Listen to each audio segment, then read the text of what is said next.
நமது மெய்ப்பரும் நமது மீட்பரும் நமது ஆண்டவருமாகிய இயேசு கிறிஸ்துவில் பிரியமான உறவுகளே, நாள்தோறும் வத்திக்கான் வானொலியின் நிகழ்ச்சிகளை அருள் ஒளி இணையதளம் வழியாக உங்களுக்கு நாங்கள் ஒளிபரப்புகின்றோம். உங்களுக்காக தொகுத்து வழங்குபவர் உங்கள் அன்பு சகோதரன் பேசாலை தாஸ்.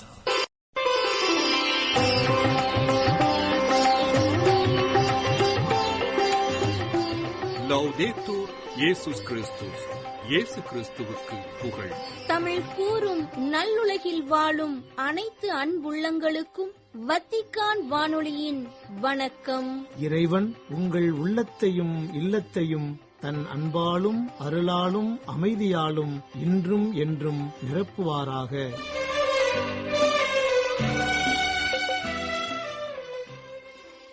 அன்பு நேயர்களே, வத்திக்கான் வானொலி இன்று உங்களுக்கு வழங்கும் நிகழ்ச்சிகள் தடம் தந்த தகைமை, விவிலிய தேடல் மற்றும் செய்திகள்.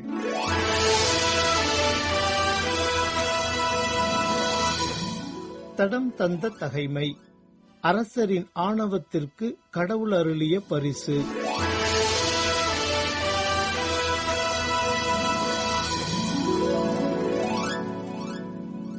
அந்நாள்களில் தானியேல் உரைத்தவாறே அரசன் நேபுகத்நேசருக்கு அனைத்தும் நேர்ந்தது. ஓராண்டு சென்றபின் ஒரு நாள் அரசன் பாபிலோன் அரண்மனையின் மேல் மாடத்தில் உலாவிக் கொண்டிருந்தான். அப்பொழுது அவன், என் வலிமையின் ஆற்றலால் அரசன் வாழும் மாளிகையாகவும் எனது மாட்சியும் மகுடமாகவும் நான் கட்டி எழுப்பியதன்றோ இந்த மாபெரும் பாபிலோன் என்றான். இந்த சொற்களை அரசன் சொல்லி முடிக்கும் முன்பே வானத்திலிருந்து ஒரு குரலொலி கேட்டது. நேபுகத்நேசர் அரசனே, உனக்கே இந்த சொல். உன்னுடைய அரசு உன்னிடமிருந்து அகன்று விட்டது. மனித சமுதாயத்தினின்று நீ விரட்டப்படுவாய். காட்டு விலங்குகளோடு வாழ்ந்து மாடு போல புல்லை மேய்வாய். மனிதர்களின் அரசை உன்னதரே ஆள்கிறார் என்றும் தாம் விரும்பியவர்க்கே அதனை தந்தருள்வார் என்றும் நீ உணர்ந்து கொள்வதற்குள் 7 ஆண்டுகள் உன்னை கடந்து செல்லும். உடனே இந்த வாக்கு நேபுகத்நேசரிடம் நிறைவேறிற்று. மனித சமுதாயத்தினின்று அவன் விரட்டப்பட்டான். மாட்டை போல புல்லை மேய்ந்தான். தலைமயிர் கழுகுகளின் இறகு போலவும் அவனுடைய நகங்கள் பறவைகளின் நகங்கள் போலவும் வளரத் தொடங்கும் வரை அவனது உடல் வானத்தின் பனியினால் நனைந்தது. குறித்த காலம் கடந்தபின் அரசர் நேபுகத்நேசர் தனது கண்களை வானத்திற்கு உயர்த்தவே அவரது பகுத்தறிவு அவருக்கு மறுபடியும் அருளப்பட்டது. அவரோ உன்னதரை வாழ்த்தி என்றும் உள்ள கடவுளை புகழ்ந்து போற்றினார். விவிலிய தேடல். திருப்பாடல் 31 பகுதி 4. திக்கற்றவருக்கு துணை நிற்கும் தெய்வம். நீதியின் சூரியனாய் வந்தீரே, என் வாழ்வை வெளிச்சமாய் மாற்றினீர். உம் இரத்தத்தால் என்னை சுத்திகரித்து பரிசுத்தமாக்கினீரே, என்னை பரிசுத்தமாக்கினீரே. மகிமையின்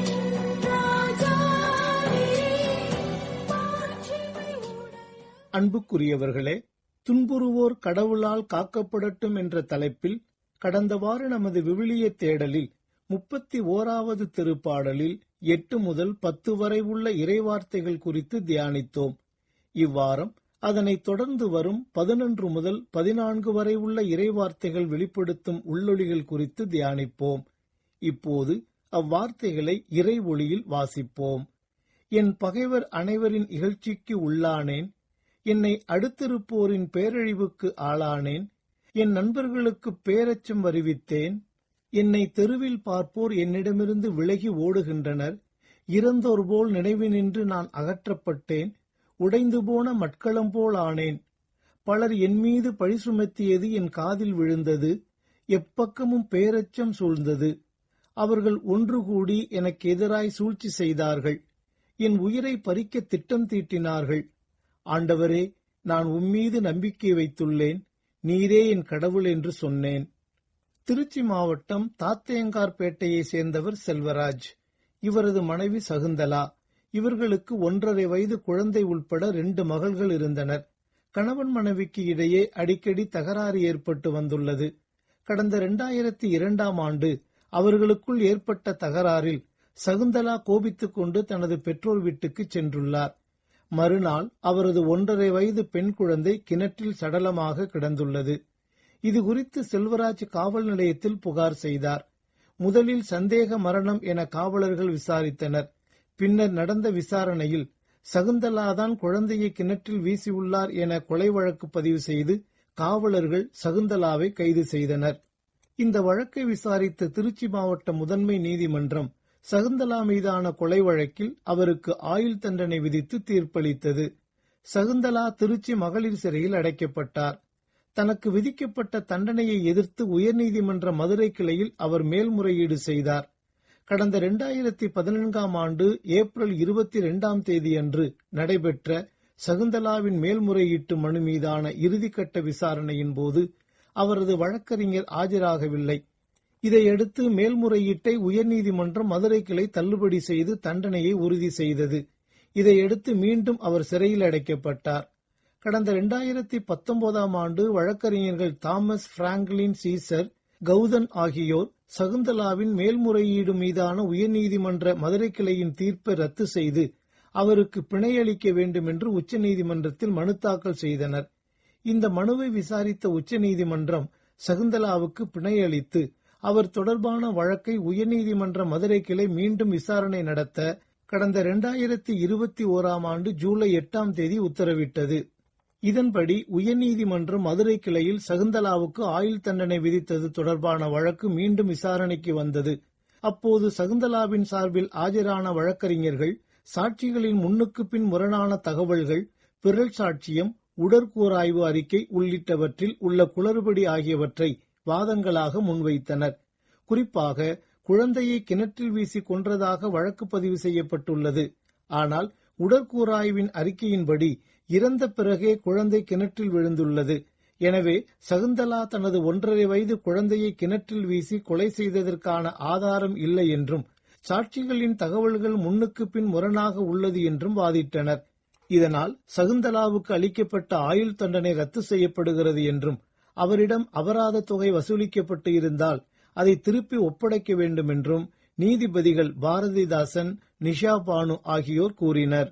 இதன் வழியாக செய்யாத குற்றத்துக்காக 11 ஆண்டுகள் வரை சிறை தண்டனையை அனுபவித்து வந்த சகுந்தலா 18 ஆண்டுகளுக்கு பிறகு கொலை வழக்கிலிருந்து குற்றமற்றவர் என முழுமையாக விடுதலை செய்யப்பட்டார்.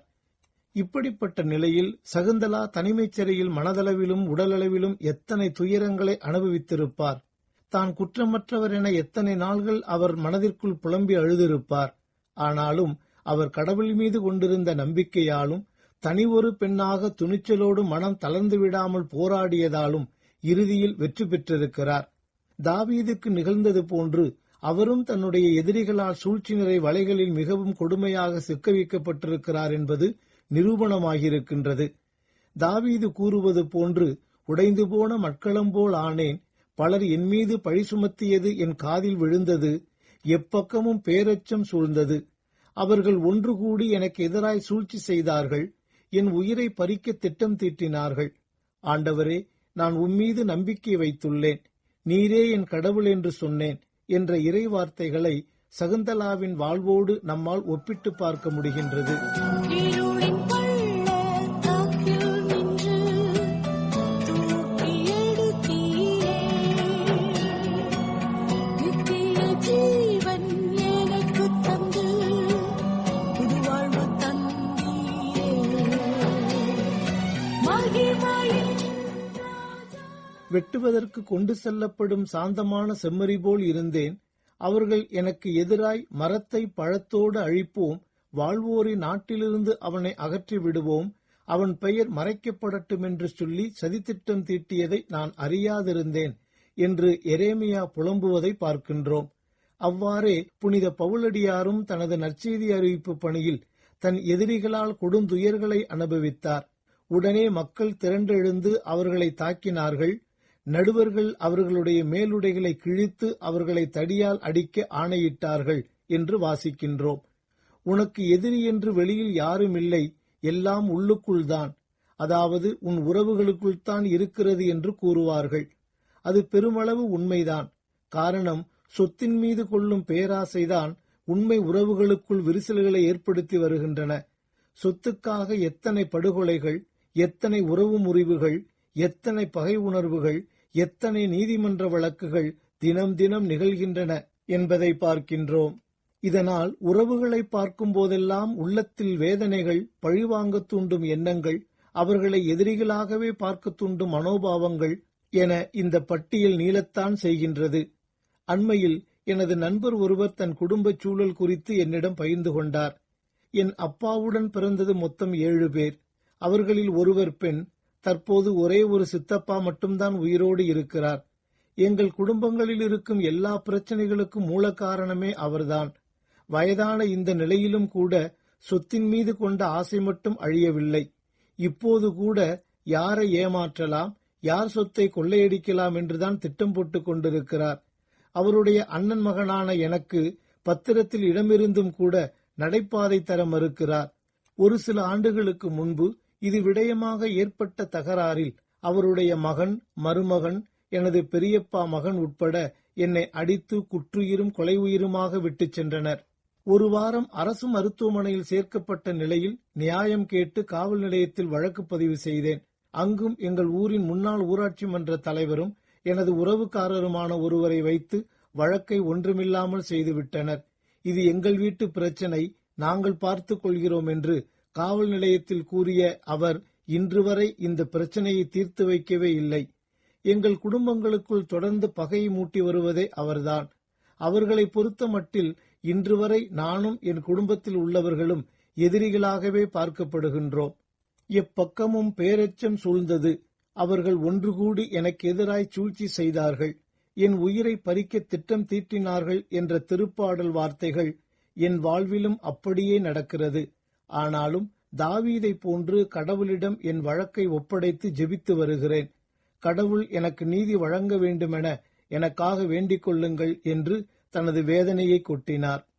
திக்கற்றவர்களுக்கு தெய்வமே துணை என்றும் கடவுள் நிச்சயம் உங்களுக்கு உதவுவார் என்றும் நான் அவருக்கு ஆறுதல் கூறி அனுப்பினேன். அன்பர்களே, கடவுளால் அருள்பொழிவு செய்யப்பட்ட தாவீதே இந்த அளவுக்கு புலம்பி தீர்க்கிறார் என்பதை காணும்போது அவரை ஒழித்து கட்டுவதில் சவுல் எத்தகைய கொடியவராக இருந்திருப்பார் என்பதை நம்மால் யூகிக்க முடிகிறது. தனக்கு பிறகு தனது பிள்ளைகளே ஆட்சி பொறுப்பிற்கு வரவேண்டும் என்று மன்னர் சவுல் விரும்பினார். அது மட்டுமன்றி ஆண்டவர் மீது நம்பிக்கை கொண்டிராமல் ஆயுதங்கள் மீது நம்பிக்கை கொண்டு அவர் ஓர் இறை நம்பிக்கையற்ற மனிதராகவே மாறிப்போனார். அதனால்தான் அவர் போரில் தோல்வியுற்று தனது இன்னுயிரை மாய்த்துக் கொண்டார். ஆகவே அன்பு நிறைந்தவர்களே, நமது அன்றாட வாழ்விலும் சவுல் போன்ற அதிகார வெறி கொண்டவர்களால், உடன் பிறந்த உறவுகளால், நம்மை பயன்படுத்திவிட்டு எச்சில் பொருளாய் தூக்கி எறிபவர்களால் நாம் துன்புறுத்தப்படும் போது நமது இறுதி நம்பிக்கையையும் நம்மை காப்பாற்றுபவருமான கடவுளிடம் சரணடைவோம். அதற்காக இந்நாளில் இறையருள் வேண்டி மன்றாடுவோம். உலர்ந்து போன என் வாழ்க்கையை உயிர்ப்பிக்க செய்தீரே, வறண்டு போன என் வாழ்வை செழிக்க செய்தீரே.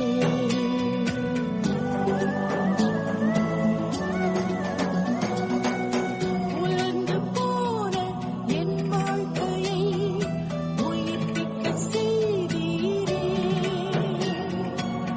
வறண்டு போன என் வாழ்வை செழிக்க செய்தீரே. மகிமையின் ராஜாவே, மாட்சிமை உடையவரே, மகிமைக்கு பாத்திரனே. திக்கற்றவருக்கு துணை நிற்கும் தெய்வம் என்ற தலைப்பில் இன்றைய விவிலிய தேடல் நிகழ்ச்சியை உங்களுக்கு வழங்கியது வத்திக்கான் வானொலி.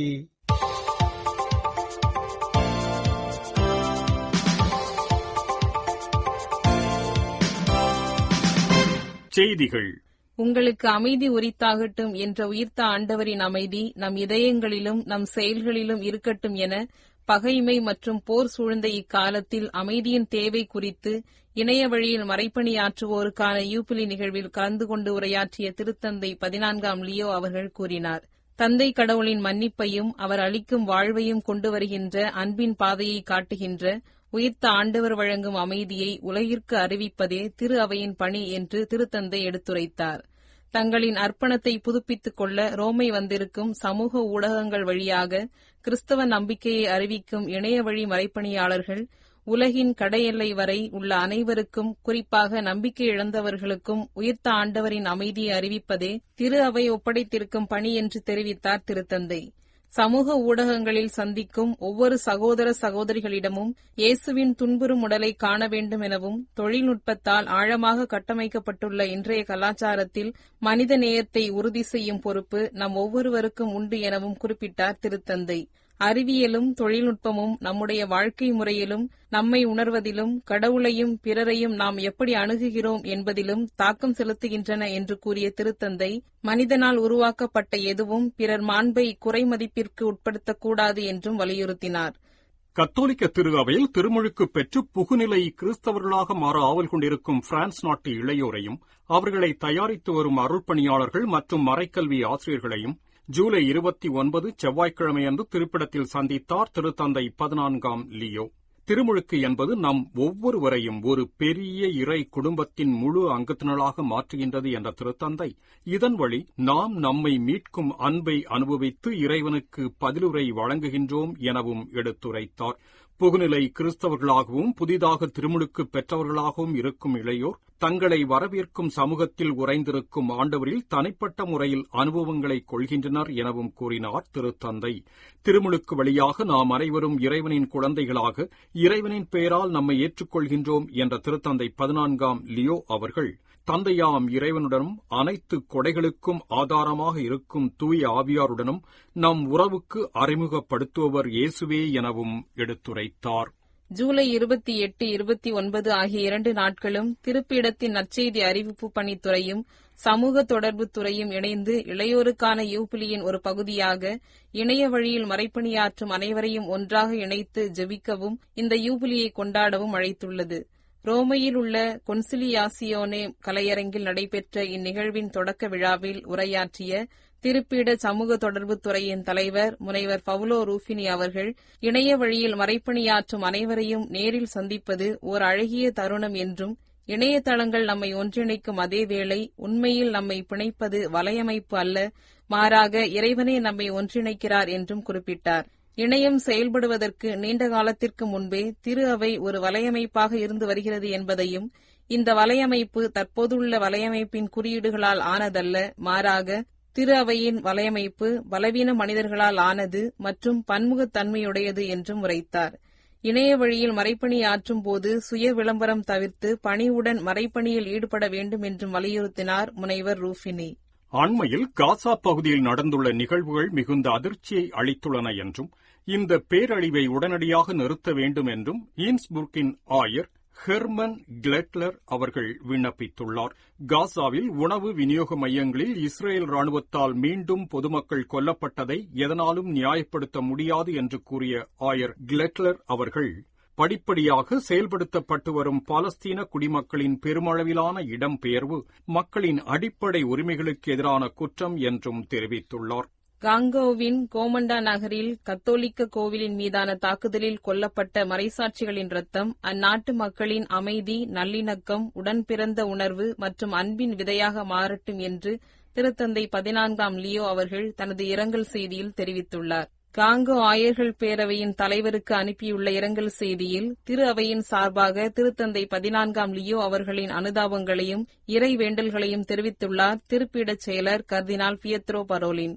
கிழக்கு காங்கோவின் ஈடூரி மாநிலத்தில் உள்ள கோவிலில் ஞாயிறு திருப்பலியின் போது நடத்தப்பட்ட தாக்குதலில் கோவிலில் கூடியிருந்த பெண்கள் மற்றும் குழந்தைகள் உட்பட 38 பேரும் கொல்லப்பட்டதாக உறுதிப்படுத்தப்பட்டுள்ளது. இத்துடன் வத்திக்கான் வானொலியின் தமிழ் ஒலிபரப்பு நிறைவு பெறுகின்றது. தொடர்வது அதன் மலையாள நிகழ்ச்சிகள். உங்கள் செவிமடுத்தலுக்கு நன்றி. வணக்கம். வணக்கம். இதுவரையும் நீங்கள் செவியுற்றது வத்திக்கான் வானொலியின் இன்றைய நிகழ்ச்சிகள். மீண்டும் மற்றொரு வத்திக்கான் வானொலி நிகழ்ச்சியில் உங்கள் அனைவரையும் சந்திக்கும் வரை அன்பு விளைவிட்டுச் செல்வது உங்கள் அன்பின் பேசாலை தாஸ்.